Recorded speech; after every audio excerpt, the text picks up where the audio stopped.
Danny, you know, I heard you speaking recently about the culture that Brooklyn had in the 80s, had a lot of culture.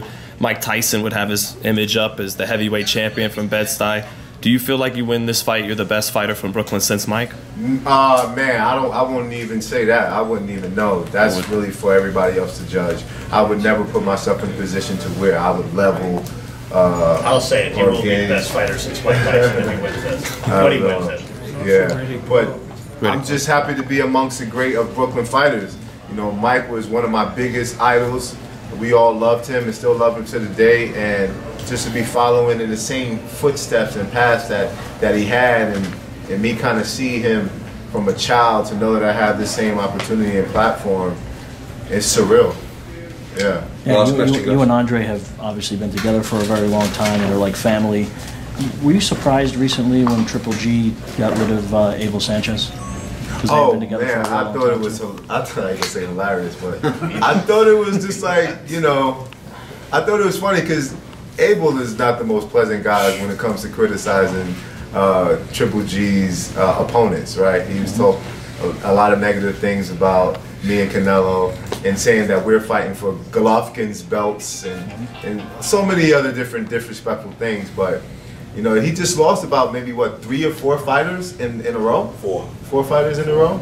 I mean, I'm glad that I got my trainer that been here since day one, that made me who I am today, that I can catapult, not when we get this win, not only I catapult, but he catapult as one of the best trainers in the world. To me, he is.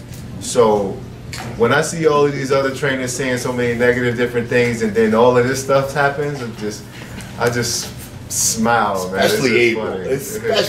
I wish bad on nobody, but that guy, Were you surprised, Andre, that it happened or no? No, I was waiting for it to happen. He's the worst.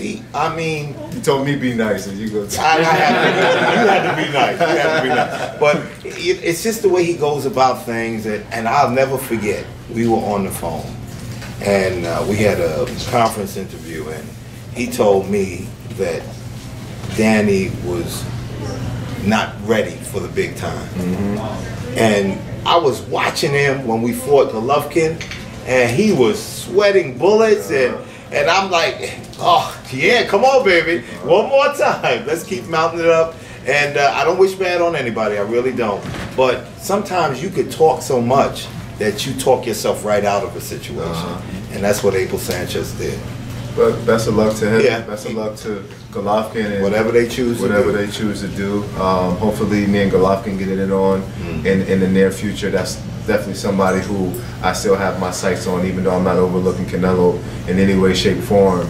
But for future opponents, I mean, there's so many guys out there that I want to face. So, you know, with this fight is going to solidify my legacy, catapult me to the top as far as one of the main sports figures in boxing, and Eddie said this can damn well be the best comeback story in all of sports.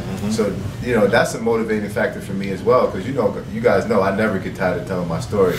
You know, I know there's just somebody out in the world who hasn't heard it, so as much as I can share it, as much as I can talk about it, that's what I'm going to do. I know that my life means more than just step inside the ring. Like LeBron said, I'm more than just an athlete, and I look forward to, you know, not only setting a great example as a true sportsman inside the sport, but a badass inside that ring. And I want to get the victory in decisive fashion and become the best middleweight in the world. Thanks, man. Thank you.